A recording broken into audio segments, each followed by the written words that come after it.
Bonjour et très heureux de vous retrouver dans cette édition de votre journal de 15 heures dont tels sont les principaux titres.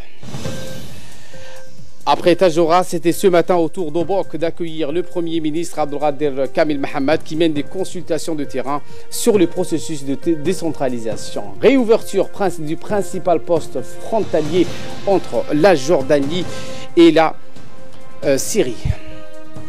Voilà pour le sommaire. Bienvenue à tous. Après Tadjoura, c'était ce matin au tour d'Obok d'accueillir le Premier ministre Abdelkader Kamil Mohamed qui mène des consultations de terrain sur le processus de décentralisation.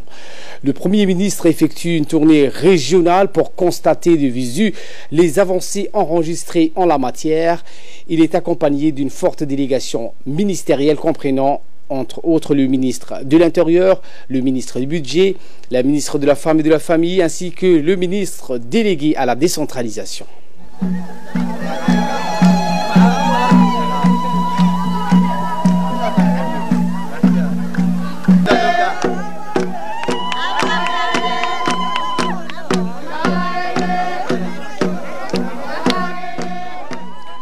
La délégation a été accueillie à leur arrivée à Obok par le préfet de la région, le président du conseil régional, le chef de corps de l'armée de la région d'Obok, les élus nationaux et locaux, les représentants des associations des femmes et de la jeunesse obokoise. Le Premier ministre et sa délégation ont été chaleureusement accueillis par la population. Le Premier ministre et sa délégation ont eu une première consultation à la préfecture d'Obok et avec les sages de la région. Les échanges des points de vue entre la délégation conduite par le PM et les représentants des populations ont été marqués par de grandes franchises sur les questions qui les préoccupent.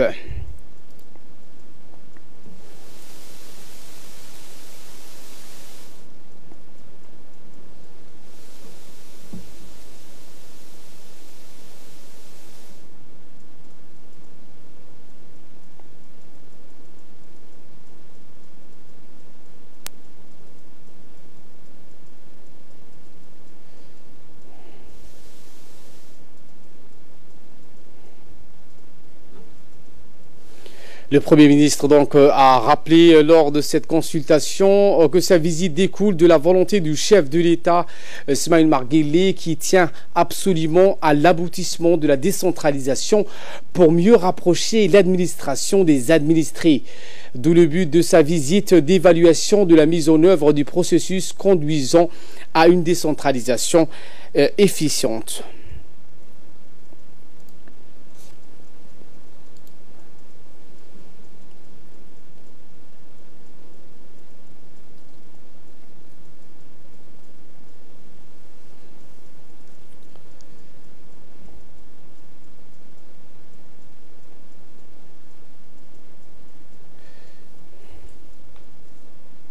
Le Premier ministre a poursuivi sa visite avec une réunion avec les membres du conseil régional d'Obok, avec les élus locaux et les responsables des services déconcentrés.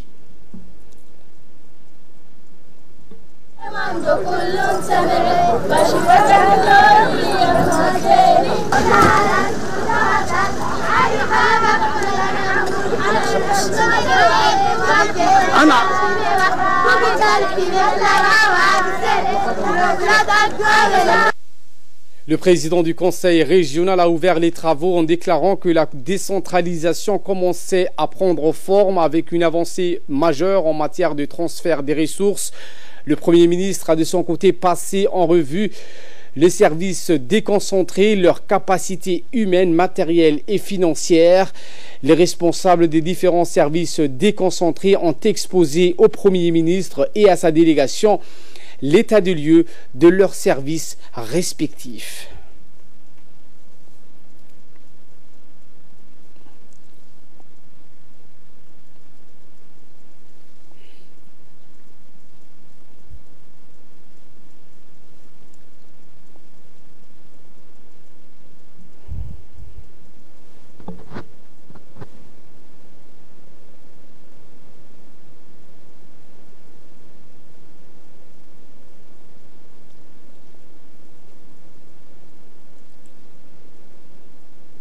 En marge de sa tournée, le Premier ministre a procédé à la pose de la première pierre d'un projet de construction de 100 logements qui financera donc la fondation IOG Droit au logement.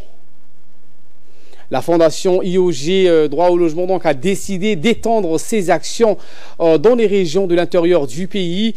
La fondation a été créée en 2016 par le président de la République et elle porte d'ailleurs ses initiales et a pour objectif d'aider les plus démunis d'avoir un toit ou tout simplement un logement décent.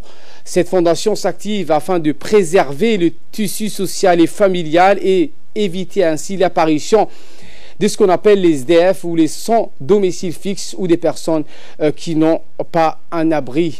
Dans une interview donc accordée à la presse, le Premier ministre a rappelé que le chef de l'État, Ismaël Marguerite, tient à l'aboutissement de ce processus de décentralisation qui doit permettre aux élus locaux de prendre en charge le développement de leurs régions respectives et de ne plus attendre que donc tout soit décidé à partir de la capitale. Nous aurons cette interview dans nos prochaines éditions. Également, dans l'actualité de ce 15h, le ministre de l'Équipement et des Transports, Mohamed Abdelkader Moussa Helem, a présidé ce matin une réunion avec les membres du comité national en charge de la sûreté de l'aviation civile.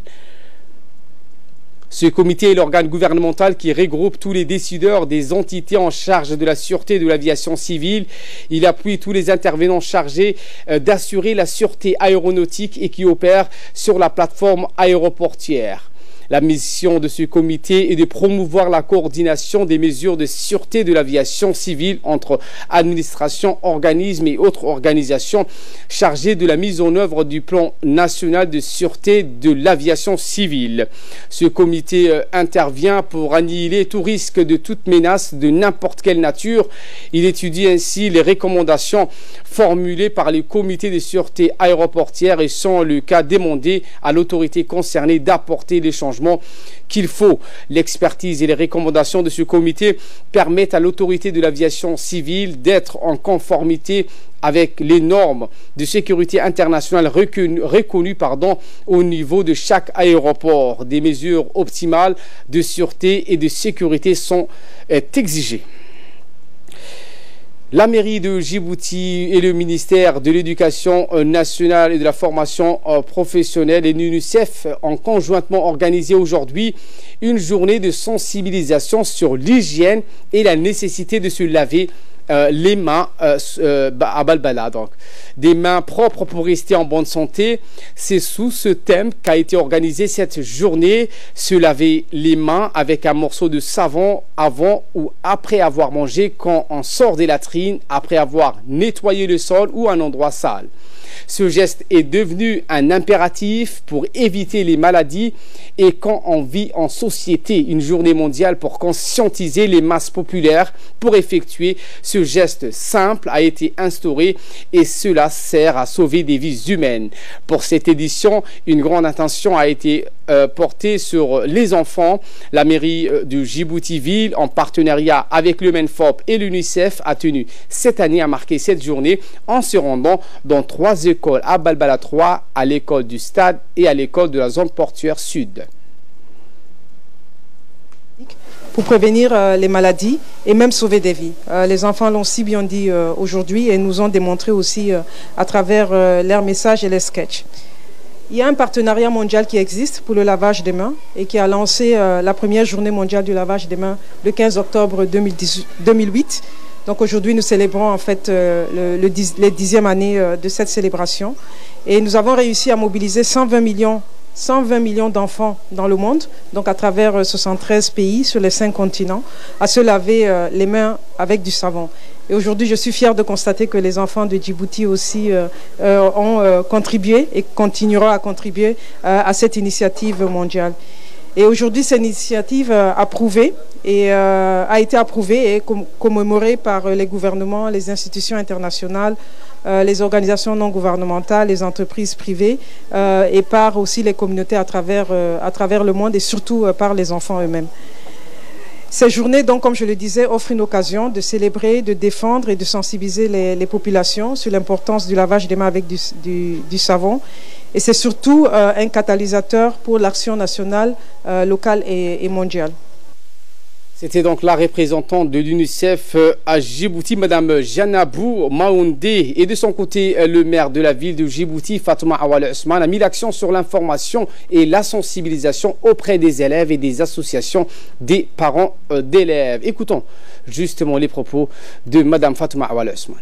Les manifestations prévues pour cette journée mondiale de lavage de mains est à promouvoir ce geste simple mais d'une importance capitale et sensibilise les populations au rôle crucial qu'ils jouent pour la survie de l'enfant et la santé publique. Chers élèves ou chers enfants, nous sommes ici pour vous sensibiliser sur l'importance capitale de cette belle journée et pour bien passer notre message. Nous avons bien choisi votre école, lieu propice de tout apprentissage et de bonnes pratiques et surtout en présence de vos chers enseignants. Sachez bien que le lavage de mains au savon apparaît comme un geste simple, mais hautement salutaire qui permet de dire que nous avons le pouvoir de rester en bonne santé si nous gardons nos mains propres. Mais pour cela, il faut juste observer ce comportement à toutes les fois que c'est nécessaire. Sensibiliser nos enfants à l'école, à la maison, ainsi qu'à toute personne qui partage le même environnement que nous. Le lavage de mains avec du savon est considéré comme une des interventions le plus simple, le plus efficace et le moins cher en matière de santé. L'OMS et l'UNICEF estiment même qu'il peut réduire l'incidence des maladies infantiles d'environ 45% lorsqu'il est pratiqué lors des 5 moments clés. Comme le disaient les enfants, avant de préparer à manger, avant de manger, avant de donner à manger aux enfants, y compris même avant l'allaitement, avant les toilettes, après avoir nettoyé les selles du bébé.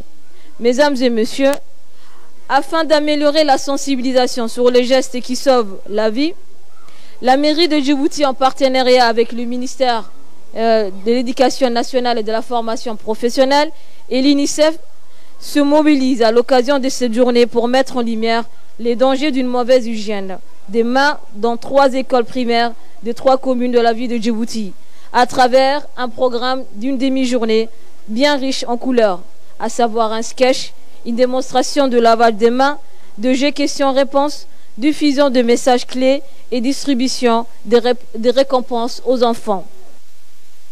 Et pour sa part, donc, le ministre de l'Éducation nationale et de la formation professionnelle, Moustapha Mohamed Mahmoud, a abondé dans le même sens les propos de la maire de Djibouti-Ville. En lumière, l'importance significative des pratiques simples, efficaces, salvatrices, et d'autre part, de sensibiliser la population aux conséquences néfastes des mauvaises conditions d'hygiène. Selon le rapport de l'OMC, plus de 2000 enfants décèdent chaque année à cause des maladies diarrhéiques. La diarrhée est la cause principale des mortalités infantiles, mais elle peut être évitée par un lavage régulier des mains au savon. Ainsi, le ministère de l'Éducation nationale et de la formation professionnelle attache une attention particulière à la promotion de la santé des élèves et l'assainissement de l'hygiène dans le milieu scolaire. Tout est mis en œuvre pour pérenniser les actions visant à informer et sensibiliser la population de jeunes et la population bien sûr scolarisée au lavage des mains au savon, comme vient de bien sûr de démontrer ces jeunes élèves de l'école de Belbala 3.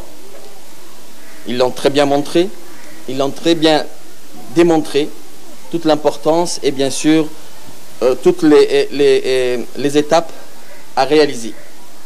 Il s'agit notamment d'intégrer ces gestes de façon durable dans les pratiques culturelles, éducatives et sociales des élèves. Des gestes qui paraissent simples aux yeux de tout ou de tout le monde et bien sûr hautement salutaires. Vous n'êtes pas sans savoir que le lavage systématique des mains au savon est un déterminant pour notre santé, car il peut à tout moment, par un geste aussi simple, être efficace et sauver des vies. Donc la commémoration de cette journée doit nous inciter à la réflexion et à l'action pour préserver le bien-être physique et intellectuel de nos élèves et prévenir les principales maladies à l'origine hydrique. Mesdames et messieurs, c'est l'heure de l'appel à la prière à la Asr. Je vous retrouve dans quelques instants. Également, dans l'actualité de ce 15h, le ministre des Affaires musulmanes, de la Culture et des Biens Waqf a reçu l'ambassadeur de la République fédérale de la Russie, M. Sergei Kuznetsov. Au cours de cette entrevue, l'ambassadeur russe a remis au ministre une lettre d'invitation de son homologue Vladimir Medinsky en vue de prendre part au 7e Forum culturel international de Saint-Pétersbourg qui se tient annuellement dans cette ville historique accueillant les délégations venant du monde entier. Le ministre a remercié l'ambassadeur russe pour cette visite de courtoisie permettant d'échanger sur les diverses questions portant à la culture dans sa dimension créative et artistique. En outre, il a discuté avec le diplomate russe des voies et moyens susceptibles de consolider davantage la coopération bilatérale et le renforcement de l'échange culturel et artistique entre les deux pays amis. L'ambassadeur Sergei Kuznetsov a loué la politique clairvoyante et sage que mène le président de la République, Ismaël Marguerite, faisant de notre pays un îlot de paix et de stabilité et un pôle de développement et de croissance dans la région. Santé à présent, où le ministre de la Santé, Dr Jamal El-Maouki, a procédé aujourd'hui au lancement d'un atelier d'information et de sensibilisation aux différents leaders communautaires de Djibouti-Ville au Palais du Peuple. La cérémonie s'est déroulée en présence des partenaires de la santé, notamment l'OMS, l'UNICEF, l'OIM, le HCR, des responsables du ministère de la Santé et des organisations de la société civile étaient également présents lors de cette journée. Dans sa déclaration, le ministre de la Santé a renouvelé ses remerciements aux partenaires qui œuvrent en faveur d'un programme de vaccination plus performant à Djibouti. Le ministre a également rappelé les progrès réalisés par le pays dans le domaine de la vaccination de routine et a réaffirmé l'engagement de notre pays à poursuivre l'initiative mondiale de lutte contre la poliovirus sauvage qui sévit dans plusieurs pays de la région.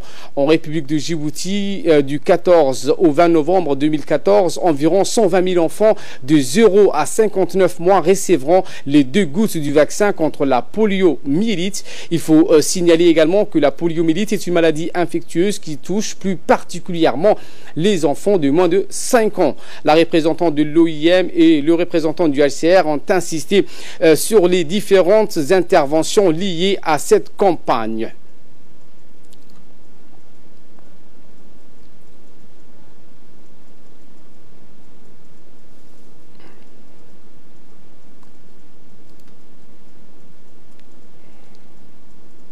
Avoir des enfants bien portants, des enfants beaux et en forme. La représentante adjointe de l'UNICEF et le représentant de l'OMS, l'Organisation mondiale de la santé, ont réitéré l'engagement de leur pays à accompagner Djibouti pour éliminer le poliovirus sauvage dans le monde et à exhorter la population d'adhérer à cette campagne de vaccination en favorisant l'accès des enfants aux vaccinateurs. Seule la bonne santé peut garantir aux enfants le bien-être et le développement, ont-ils ajouté. De l'Organisation mondiale de la santé saisit cette opportunité qui met au fait en ce jour pour transmettre au gouvernement djiboutien, à son Excellence le ministre de la Santé et à l'ensemble de son équipe, nos vives félicitations pour les efforts sans cesse menés pour améliorer l'état de santé de la population djiboutienne et en général et surtout en priorité la lutte contre les maladies évitables par la vaccination et particulièrement la polio.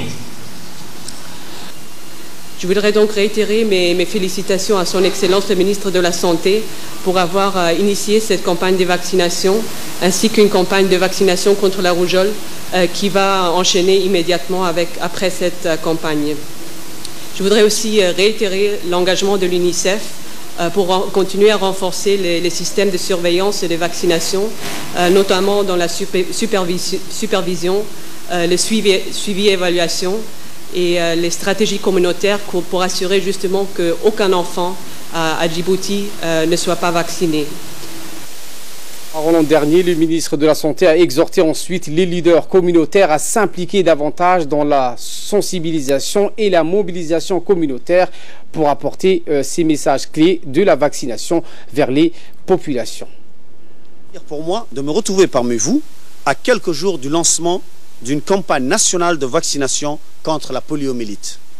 En effet, notre pays a souscrit à l'initiative mondiale d'éradication de la poliomyélite et bien qu'aucun cas a été diagnostiqué dans la République de Djibouti depuis 1999, il demeure un risque élevé d'importation du poliovirus en circulation dans les pays voisins de la Corne de l'Afrique. Notre réponse s'inscrit dans le cadre d'une riposte sous-régionale synchronisée ciblant la catégorie d'enfants de 0 à 5 ans. Et voilà qu'il nous ramène de parler de cette formation sur le renforcement des connaissances au profit des employés de la CAC International Bank. C'est clôturé hier après-midi au Sheraton Hotel. La formation a vu la participation des hauts dirigeants de la banque. L'objectif était donc de renforcer les connaissances et les pratiques bancaires aux employés de la CAC International Bank.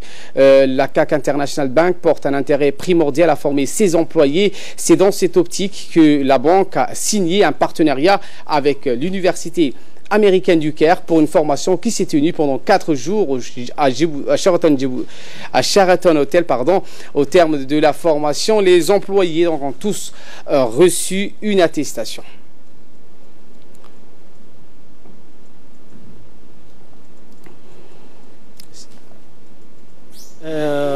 Qui a duré depuis le jeudi, vendredi, samedi, dimanche, sur 2 thèmes très importants. Premier thème, on avait vu sur le Customer Service Excellence, c'est-à-dire comment satisfaire les clients, très important, et quelles sont les gammes de clients importants à connaître et quelles sont les méthodologies à adopter pour faire face à certains gens, à certains clients qui nous rencontrons tous les jours. Donc, 2 premiers jours, c'était le thème de notre formation. Et, les 2 derniers jours, on a eu une formation aussi sur comment acquérir une bonne compétence de négociation, avoir une très bonne connaissance en termes de négociation et comment négocier avec les clients. Sport avec cette cérémonie de clôture d'un stage de perfectionnement pour les entraîneurs nationaux et joueurs des équipes nationales des pongistes. La formation qui a duré 1 mois est dispensée par la coopération allemande en vue de mettre à niveau les entraîneurs et les joueurs djiboutiens pour la pratique de cette discipline qui gagne en vocation parmi la jeunesse djiboutienne. L'événement a vu la présence de plusieurs hauts responsables, en l'occurrence le directeur du sport, Abshir Hassan, le président de la Fédération djiboutienne de tennis de table, Mahmoud Omar, le formateur allemand, ainsi qu'une dizaine de jeunes apprenant la formation en prévision des compétitions internationales dans le cadre des Jeux olympiques de la jeunesse qui se dérouleront vers la fin du mois d'octobre, avait donc pour objectif de mieux préparer le jeune djiboutien. On reconnaît le travail qui a réalisé durant ces 4 semaines et également la mise à notre disposition également aussi pour équiper à nos jeunes de matériel neuf, des raquettes qui étaient accompagnées de cette formation et qui, on espère, va renforcer le niveau de nos jeunes pratiquants de tennis table qui ont pu appris lors de ces stages, qu'on peut dire qu'ils l'ont amélioré et que nous, dans l'avenir, nos entraîneurs continueront dans ce sens et profiteront de l'expérience qu'ils ont acquis lors de cette formation. Et dans l'actualité internationale avec Fardous Hussein qui nous a rejoint sur ce plateau. Bonjour Fardous. Bonjour. Nous commençons avec ces élections locales en Côte d'Ivoire où la commission électorale indépendante annonce les premiers résultats. Eh bien Ali, comme vous le dites, les premiers résultats de l'élection locale couplée de la Côte d'Ivoire ont commencé à tomber hier au siège de la commission électorale indépendante. La porte-parole de la CEI a égrené durant donc toute la journée une partie des scores des candidats au municipal et au régional, tandis que dans le pays règne un lourd climat de suspicion quant à des fraudes ou à des manipulations des résultats. Le parti, le PDCI d'Henri Konan Bédier se montre extrêmement suspicieux à l'encontre de RHDP son ex-allié et allié donc d'Alassane Ouattara, la victoire du ministre d'État Ahmed Bakayoko face au poulain de Guillaume Soro à Bobo, celle de Jean-Marc Hyes du PDC. Le paroxysme de cette tension a été atteint près de Séguéla où 2 supporters de l'ex-candidat indépendant s'attaquant aux forces de l'ordre ont été tués dans des affrontements hier soir. À la suite d'un accord entre Amman et Damas, le principal poste frontière entre la Syrie et la Jordanie a réouvert ce lundi. Eh bien oui, ce poste frontalier Ali était fermé depuis 3 ans et a ouvert donc sur décision d'Amman à la suite d'une série de pillages. En avril 2015, il a été repris par les rebelles pour l'essentiel des combattants de l'armée syrienne libre du front al-Nusra, l'ex-branche syrienne d'Al-Qaïda. Cette réouverture a été décidée après la reprise en juillet 2018 par le régime syrien aidé de son allié russe dans la région bordant la frontière jordanienne contrôlée par les rebelles. Cette réouverture du poste frontalier frontière est essentiellement motivée par des raisons économiques. Sa fermeture en effet a porté un coup dur à l'économie jordanienne alors que les échanges commerciaux par voie terrestre avec la Syrie avaient été totalisés à 615 millions de dollars. Et pour terminer, le ministre britannique en charge du Brexit, Michel Barnier, le négociateur et chef de l'Union européenne, n'ont pas encore réussi à trouver un terrain d'entente. Et oui, Ali, le sommet de l'Europe s'annonce crucial puisqu'à Bruxelles, Dominic Raab, le ministre britannique en charge du Brexit, et Michel Barnier, le négociateur de l'Union européenne, n'ont pas encore réussi jusqu'hier soir à trouver un accord final sur les conditions du Brexit. Les 2 parties butent toujours sur la question explosive, la frontière irlandaise, le fameux filet de sécurité censé éviter une frontière dure entre l'Irlande du Nord et la République d'Irlande. Un sommet crucial, comme nous le disions, les décisions se multiplient à l'approche de ce sommet européen qui pourrait être décisif dans le règlement du divorce. Le Conseil européen du 17 et 18 octobre prochain, en grande partie consacré au Brexit, devrait initialement marquer la fin des négociations à moins de 6 mois de la sortie du départ du Royaume-Uni de l'Union européenne. Mais les 2 parties semblent plutôt miser sur un nouveau sommet à la mi-octobre pour conclure si tout se passe bien.